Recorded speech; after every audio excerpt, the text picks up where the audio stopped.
Bharatiya Janata party Uttar Pradesh के अध्यक्ष, बैठ जाइए, सभी लोग बैठ जाइए। बोलिए भारत माता की, भारत माता की। भारतीय जनता पार्टी उत्तर प्रदेश के अध्यक्ष, जिनके नेतृत्व में भारतीय जनता पार्टी उत्तर प्रदेश में आप सबके सहयोग से लगातार ताकतवर बनती जा रही है, ऐसे हमारे प्रदेश अध्यक्ष श्री भूपेंद्र जी चौधरी, यहाँ के क्षेत्रीय अध्यक्ष श्री दिग्विजय सिंह जी, मंत्रिमंडल में मेरे सहयोगी श्री एसपी सिंह जी बघेल, श्री संजीव जी चौरसिया प्रदेश प्रभारी, श्री दिनेश जी शर्मा प्रदेश उपाध्यक्ष, श्री संतोष सिंह जी, राम प्रताप जी प्रदेश महामंत्री, श्री पूनम बजाज जी, गिरिराज सिंह कुशवाहा और आपके लोकप्रिय सांसद श्री राजकुमार जी चाहत, बेबी रानी जी मौर्य, कैबिनेट मंत्री श्री वीएस शिवहरे जी, विधायक डॉक्टर मंजू भदौरिया, अध्यक्ष जिला पंचायत चौधरी बाबूलाल जी, श्री छोटेलाल जी वर्मा, विधायक श्रीमती रानी प्रक्षालिका सिंह जी, भगवान सिंह जी कुशवाहा, पूर्व मंत्री श्रीमान अरिदमन सिंह जी, चौधरी उदयराम सिंह जी पूर्व मंत्री, राम सकल जी गुर्जर, डॉक्टर राजेंद्र सिंह जी पूर्व विधायक, कालीचंद जी सुमन, हेमलता जी, महेश गोयल जी, बहुत नाम है। अब मैं शेष नामों को छोड़ देता हूं और इस सभा में मौजूद मेरे सभी सम्मानित बहनों एवं भाइयों, शायद इस स्थान पर पहली बार किसी सार्वजनिक सभा को संबोधित करने के लिए आप सबके सामने खड़ा हुआ। उत्तर प्रदेश में पार्टी का अध्यक्ष रहते हुए, उत्तर प्रदेश का मुख्यमंत्री रहते हुए उत्तर प्रदेश के कोने कोने जाने का अवसर प्राप्त हुआ है, लेकिन केंद्रीय राजनीति में आने के बाद स्वाभाविक है कि उसमें कहीं न कहीं कुछ कमी आई है। फिर भी इतनी बड़ी संख्या में आप सब मौजूद हैं, लंबे अरसे के बाद मिल रहा हूं, बहुत ही गर्मजोशी के साथ आप लोगों ने स्वागत किया है, इसलिए मैं भी अपनी तरफ से शीश झुकाकर आप सभी बहनों भाइयों का हार्दिक अभिनंदन करता हूं, आप सभी का मैं स्वागत करता हूं। बहनों भाइयों, आज के 4-5 दिन पहले रक्षा मंत्रालय में आपके सांसद राजकुमार जी चाहर मुझसे, पहले मेरा यहां आने का कोई कार्यक्रम नहीं था, केवल मेरा कार्यक्रम आगरा शहर में लगा हुआ था। राजकुमार जी ने कहा कि मैं चाहता हूं कि आप हमारे संसदीय निर्वाचन क्षेत्र में आएं। बहनों भाइयों, मैं तहे दिल राजकुमार चाहर को आज से नहीं, विगत कई वर्षों से दिल से मानता हूं। राजकुमार चाहर के आग्रह को मैं नहीं टाल पाया। मुझसे बहुत सारे लोगों ने कहा कि आप जब आगरा में सार्वजनिक सभा को संबोधित करने जा रहे हैं तो फिर ग्रामीण क्षेत्र में जाने का क्या उचित?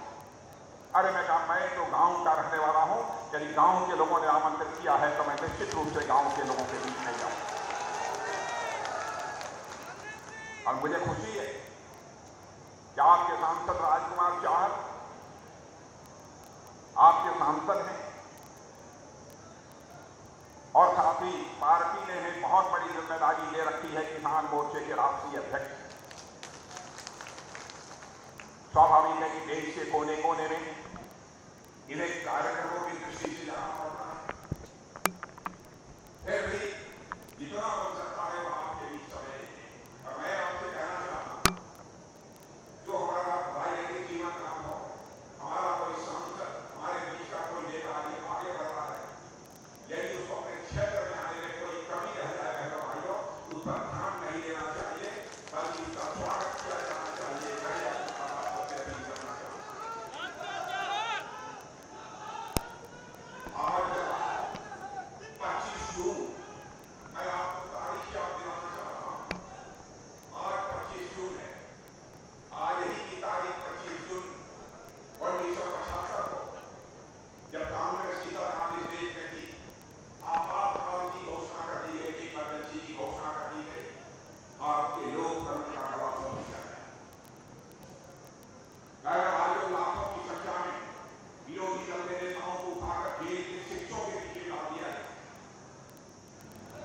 मैं भी उस समय एक जिले में काम करता था जिलाध्यक्ष के रूप में।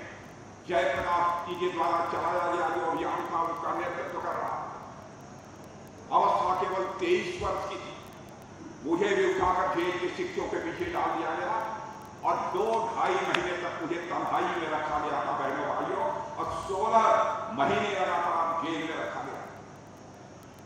सेंट्रल जेल नहीं, ऐसे लाखों की संख्या में लोग उठाकर जेल के शिक्षकों के पीछे डाल दिए। मैं मानता हूं कि भारतीय लोकतंत्र का वह सबसे कड़ा अध्याय यदि कोई कहा जाएगा तो 25 जून 1975 को जो इमरजेंसी की घोषणा हुई थी वह भारतीय लोकतंत्र का सबसे कड़ा अध्याय। आज वही कांग्रेस पार्टी अन्य राजनीतिक दलों के साथ मिलकर पटना में मीटिंग कर रही है, बैठक कर रही है कि मोदी जी को किसी भी सूरत में सत्ता से बेदखल किया जाना चाहिए। और वह कहते हैं कि लोकतंत्र का गला घोटा जा रहा। मैं आपसे पूछना चाहता हूं, क्या मोदी जी के नेतृत्व में देश में लोकतंत्र का गला घोटा जा रहा? मैं आपसे पूछना चाहता हूं।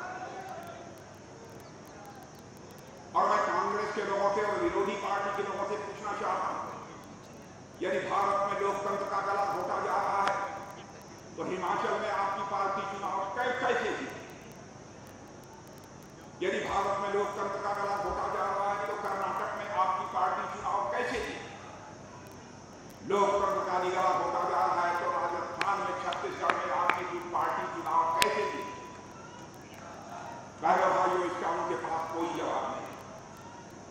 मैं कांग्रेस के दोस्तों से कहना चाहूंगा, सपा बसपा और सारी राजनीतिक पार्टियों से कहना चाहूंगा जो विरोध पक्ष की भूमिका निभा रहे हैं, राजनीति जनता के आंखों में धूल झोंक कर नहीं की जानी चाहिए। राजनीति की जानी चाहिए तो जनता की आंखों में आंख डालकर राजनीति की जानी चाहिए। तमाशा बना दिया है। मैं जानता हूं कि 2014 में एक बहुत आस लगाकर आप लोगों ने नरेंद्र मोदी जी के नेतृत्व में इस देश में एनडीए की सरकार बनाई। उस समय में भारतीय जनता पार्टी का राष्ट्रीय अध्यक्ष था। मैंने भी घोषणा उस समय की थी। मुझे लगता था क्या होगा, लेकिन जनता ने मोदी जी को मुख्यमंत्री के रूप में काम करते हुए गुजरात में देखा, उनके ऊपर भरोसा किया। अब 2014 में आप लोगों ने भारतीय जनता पार्टी को क्लियर मेजॉरिटी देकर उनकी सरकार बनाई। उस समय तो एक आस के साथ, एक आशा के साथ आपने सरकार बनाई, लेकिन जब 2019 का चुनाव आ रहा तो 5 वर्षों के अंदर आपका विश्वास पक्का हो गया।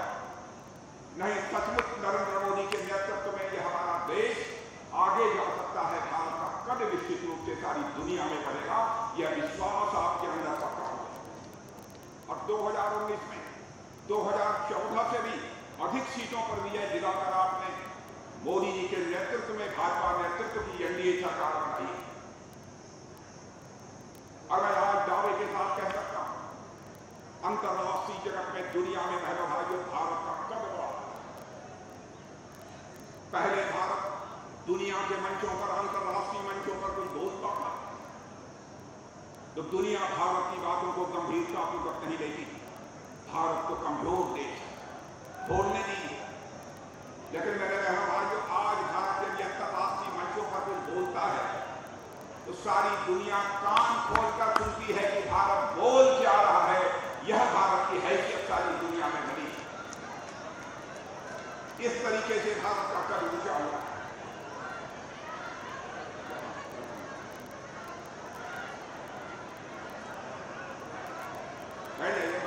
बैठे कुछ महिलाएं हैं, राजकुमार जी गए, बैठे, उनसे मिलना चाहिए।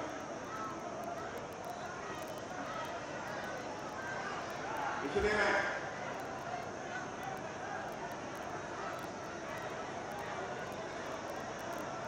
भाइयों, यही मैं आप सबसे अपील कर रहा हूं।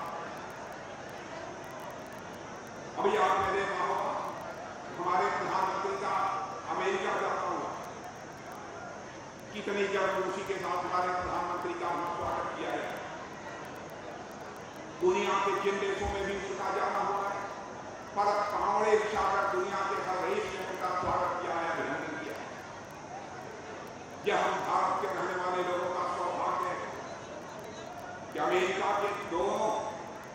संसद के दोनों सदनों कांग्रेस और सीनेट को संबोधित करने का, 2 बार संबोधित करने का, यदि किसी को पहली बार भारत में यह अवसर प्राप्त हुआ है तो हमारे प्रधानमंत्री नरेंद्र मोदी जी को यह अवसर प्राप्त हुआ है।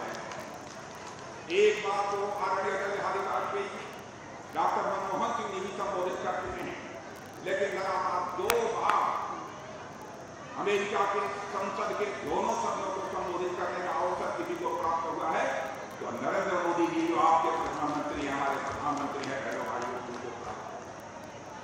आप ये कभी कल्पना कर सकते हैं हमारा प्रधानमंत्री यदि दुनिया के देशों में जाता है तो ऑस्ट्रेलिया जैसे देश का प्रधानमंत्री बॉस कहकर चुका। इतना ही अमेरिका जो दुनिया का सबसे ताकतवर देश माना जाता है, उस अमेरिका का राष्ट्रपति भी कहता है आप ग्लोबली यानी वैश्विक स्तर पर इतने लोकप्रिय हो गए हैं कि आपका ऑटोग्राफ यानी आपका हस्ताक्षर लेने की हमारी दिल की इच्छा हो रही है।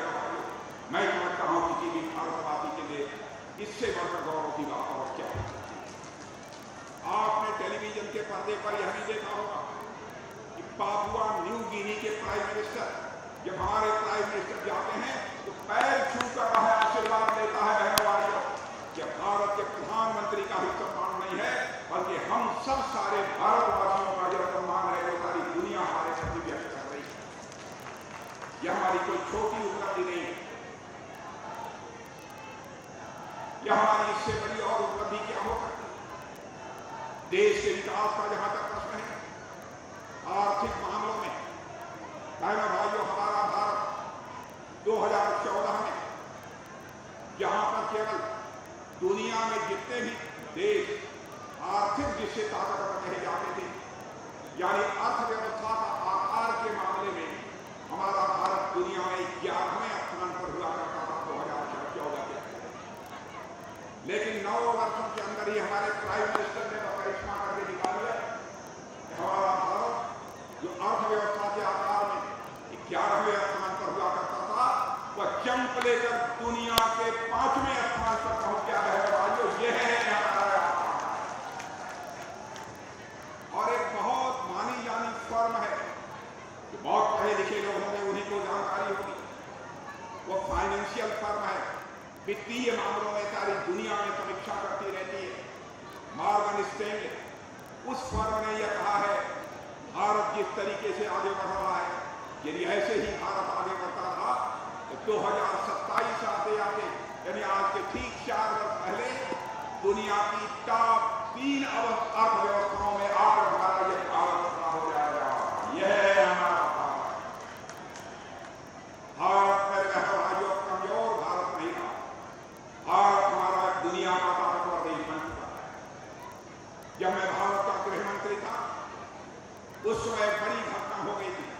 हमारा पड़ोसी देश पाकिस्तान से कुछ आतंकवादियों ने आकर उरी में हमारे जो सुरक्षा के जवान थे उन पर कातिलाना हमला कर दिया, कायराना हमला कर दिया। हमारे कुछ जवान उस समय शहीद हुए थे। आप जानते हैं हमारे सेना के जवान, हमारे सुरक्षा के जवान किस तरीके से अपने सीने का बटन खोलकर हमारे औलाद के लिए भारत की सीमाओं की सुरक्षा कर रहे। दूसरी सरकार वह करिश्मा न कर पाती जो कि मोदी जी ने किया। उन्होंने चटपट हम लोगों की बैठक बुलाई 2-3 लोगों की, और बहनों भाइयों देर नहीं लगी। आपको मैं बताना चाहता हूं 10 मिनट के अंदर ही फैसला कर दिया और आदेश जारी कर दिया। उसके बाद आपने देखा होगा कि हमारे देश के बहादुर सेना के जवानों ने पाकिस्तान की धरती पर जाकर आतंकवादियों का सफाया करने में कामयाबी हासिल की। हमने सारी दुनिया को यह संदेश दे दी, हमने सारी दुनिया को यह संदेश दे दिया भारत के अंदर वह ताकत है, भारत के अंदर वह ताकत है। यदि किसी ने बुरी नजर उठाकर देखने की कोशिश की तो हम सीमा के इस पार भी मार सकते हैं, जरूरत पड़ी तो सीमा के उस पार भी जाकर मार सकते हैं। यह हमारे भारत के अंदर की ताकत है। हर दृष्टि हमारा भारत तेजी के साथ आगे बढ़ रहा है। मान सम्मान स्वाभिमान का प्रश्न खड़ा होता है तो आप जानते हैं हर व्यक्ति भूखों रहना मंजूर कर लेता है बहनों भाइयों, लेकिन स्वाभिमान से किसी भी सूरत में समझौता नहीं करता। जैसे हर व्यक्ति का स्वाभिमान होता है वैसे ही हर समाज का भी स्वाभिमान होता है, वैसे ही देश का भी स्वाभिमान होता है। स्वाभिमान यह मनुष्य के हृदय की सबसे बड़ी भावना होती है और यही स्वाभिमान की भावना, राष्ट्रीय स्वाभिमान की भावना चंद्रशेखर आजाद, सरदार भगत सिंह, खुदीराम बोस स्वाभिमान के अंदर थी। 26 साल की जवानी चंद्रशेखर आजाद ने इसी इलाहाबाद के कंपनी गार्डन में अपने रिवॉल्वर की गोलियों से अंग्रेज दुश्मनों को भूनते भूनते जब रिवॉल्वर में अंतिम गोली शेष बची तो उन्हें इस बात की चिंता सताने लगी कि कहीं विदेशियों की रिवॉल्वर की गोली मेरे सीने में आकर, मेरे शरीर में आकर मेरे शरीर को नापाक कर दे। इसलिए बहादुर चंद्रशेखर आजाद ने, राष्ट्रीय स्वाभिमान के धनी चंद्रशेखर आजाद ने अपने ही रिवॉल्वर की अंतिम गोली अपने सीने में दाग लेने का काम किया था। तब जाकर यह देश आजाद हुआ है। ऐसा है ये हमारा अशफाकुल्लाह खां, 21 साल की जवानी थी। मां कहती थी बेटा अशफाकुल्लाह जवान हो गया है, शादी कर ले, मैं बूढ़ी हो गई हूं, मेरी देखभाल करेगी, मेरी परवरिश करेगी। लेकिन अशफाकुल्लाह के दिल में तो आजादी हासिल करने की दीवानगी, मुस्कुराकर मां के आग्रह को टाल दे। लेकिन जब अंग्रेजों की हत्या करने के मामले में अशफाकुल्लाह को फांसी की सजा हो गई तो बहनों मजिस्ट्रेट ने अशफाकुल्लाह के फांसी के तख्त पर जाने के बाद पूछा, बोलो अशफाकुल्लाह, तुम्हारी अंतिम मुराद क्या है? जो भी तुम्हारी अंतिम मुराद होगी यह संदेश तुम्हारी मां तक पहुंचा दिया जाएगा।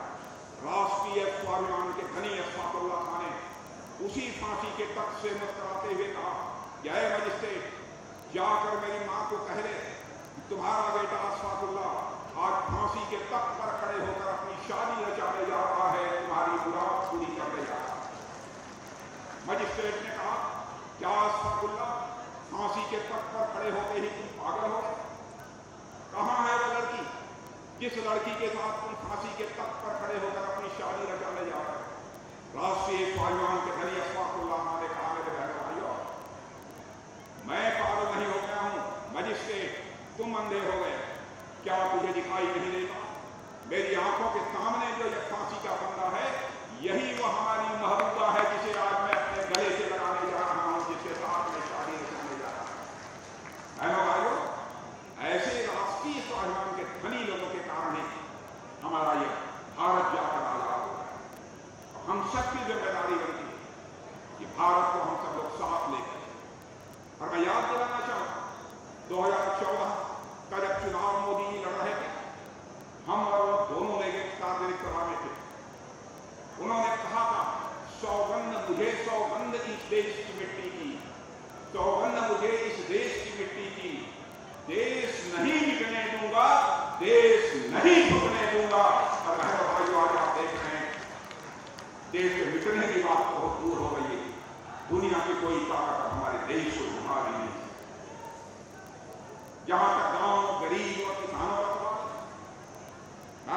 पिछली सरकारों से और मेरी सरकारों से आप ये तुलना कर रही है तो सहज रूप से आप इस नतीजे पर पहुंचेंगे कि सरकार चलाने के मामले में बेहतर इंसान यदि कोई पहली बार साबित हुआ है उसका नाम है नरेंद्र मोदी कहना चाहता हूं।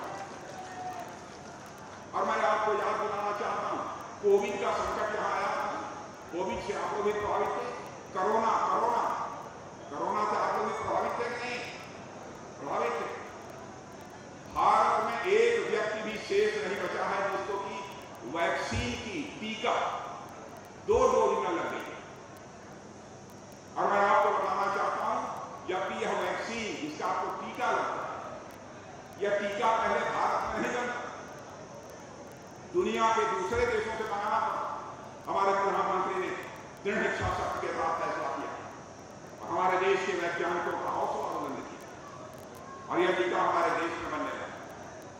और आपको जानकर खुशी होगी, अमेरिका जैसे ताकतवर देश में भी वहां के रहने वाले सभी नागरिकों को वैक्सीन टीके की 2 जो नहीं लगी है सारी दुनिया में केवल तो भारत में रहने वाले लोगों को लगी है बहनों भाइयों, और दुनिया के किसी देश में नहीं लगी।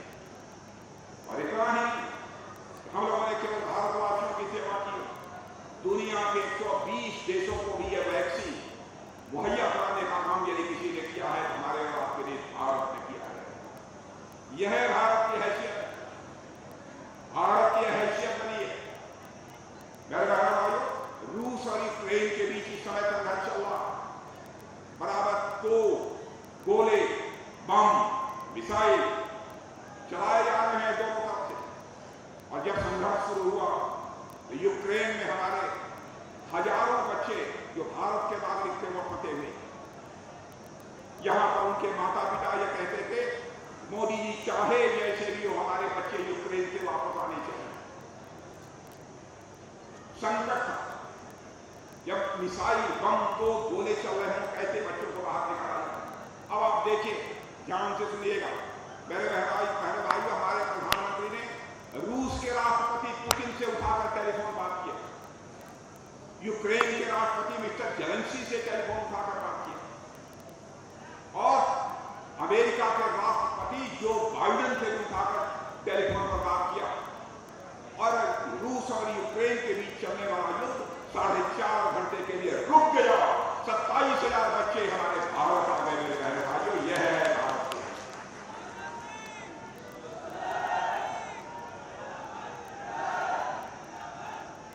कोरोना के संकट के दौरान भोजन के लाले पड़ गए थे हमारे कुछ गरीब भाइयों के परिवार में। कमाई बंद हो गई, इंडस्ट्रीज बंद हो गई थी। उस समय हमारे प्रधानमंत्री ने यह फैसला किया, उस समय फैसला किया जब तक सामान्य स्थिति नहीं पैदा हो जाती और लोग फिर से अपने कामों पर नहीं पहुंच पाते, तब तक हर व्यक्ति को हम 5 किलो मुफ्त राशन मुहैया कराएंगे। और बहनों भाइयों, राशन आज भी मिल रहा है। मैं आपसे पूछना चाहता हूं, मिल रहा है कि नहीं? या पीछे बड़ी ईमानदारी से बताइए, आप लोग बताइए, मुफ्त राशन मिल रहा है कि नहीं मिल रहा है? 5 किलो मजा आ रहा है कि नहीं आ रहा? पूरा तो खा नहीं पाते होंगे, बेचते जरूर हो। ईमानदारी से बताइएगा, कोई बेचते हैं नहीं बेचते? अरे ऐसा मैंने देखा है कि परिवार में जहां पर प्रौढ़ यदि 3, 4, 5 लोग हैं तो वो अपना 25 किलो मिल रहा है, 25 किलो मिल रहा है, सब तो खा नहीं पाएंगे, तो बेच देंगे। भाइयों, ऐसी सरकार आपको नहीं मिली, ऐसी सरकार नहीं मिली। और आज भी 80 करोड़ लोगों को 5 किलो राशन मुफ्त मुहैया है। ये छोटी बात नहीं है। हर घर में शौचालय होना चाहिए। क्या कभी आपने कल्पना की प्रधानमंत्री आएगा तो यह कहेगा कि नहीं, माताओं, गरीब माताओं बहनों की भी इज्जत होती है, उनका भी सम्मान होता है, उनके घर में भी शौचालय होना चाहिए। अभी हमारे राज्यपाल शाह जी चर्चा कर रहे हैं, हर घर में नल पहुंचाकर और जल के माध्यम से जल मुहैया कराने की कोशिश की जा रही है। और आपको मैं बताना चाहता हूं, इस हिंदुस्तान के 4 करोड़ परिवारों में हम लोगों ने नल के माध्यम से जल देना प्रारंभ कर दिया है। यदि आपको इस क्षेत्र में नहीं मिल रहा है तो भी मिल रहा है। मेरे बहनों भाइयों, यानी इन सब सारी चीजों की चर्चा करूंगा तो बहुत लंबा समय लगेगा, क्योंकि हमारे आगे भी सार्वजनिक सभा है। मैं यही आप सबसे कहना चाहूंगा, हमारे केंद्र की सरकार, हमारे प्रदेश की सरकार योगी आदित्यनाथ जी के नेतृत्व में हमारे उत्तर प्रदेश की सरकार, या जो मोदी जी के मार्गदर्शन में योगी जी की सरकार बहुत अच्छी तरह काम कर रही है। कानून और व्यवस्था के हालात का प्रश्न जहां तक है, कम से कम आप लोग संतुष्ट होंगे कि कोई भी गुंडा बदमाश किसी शरीफ को आंख दिखाने की जरूरत नहीं कर सकता है। कम से कम उत्तर प्रदेश में ऐसे हालात तो पैदा हो। और जब किसी राज्य का व देश का विकास करना चाहते हैं, जब तक कानून और व्यवस्था चुस्त दुरुस्त नहीं होगी मेरे भाइयों, तब तक राज्य का क्षेत्र का विकास नहीं किया जा सकता। यहां पर 13 एक्सप्रेस हाईवे उत्तर प्रदेश में बने, हिंदुस्तान के किसी भी राज्य में नहीं। हमारे प्रधानमंत्री मोदी जी के नेतृत्व में यहां से मुख्यमंत्री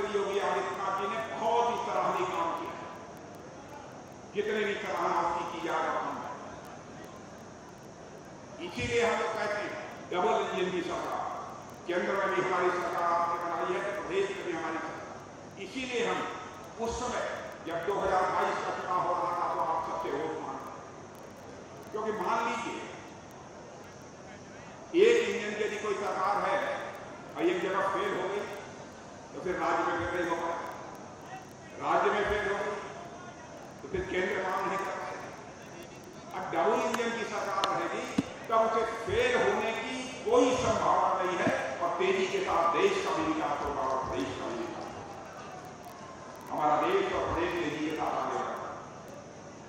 ये मेरे बहनों भाइयों, इस अवसर पर इससे ज्यादा कुछ न कहते हुए आप लोगों ने धैर्यपूर्वक हमारी बातों को सुना है, इसके लिए मैं धन्यवाद देता हूं और एक बार पुनः आप सभी के समक्ष अपना शीश झुकाकर आप सभी का अभिनंदन करता हूं।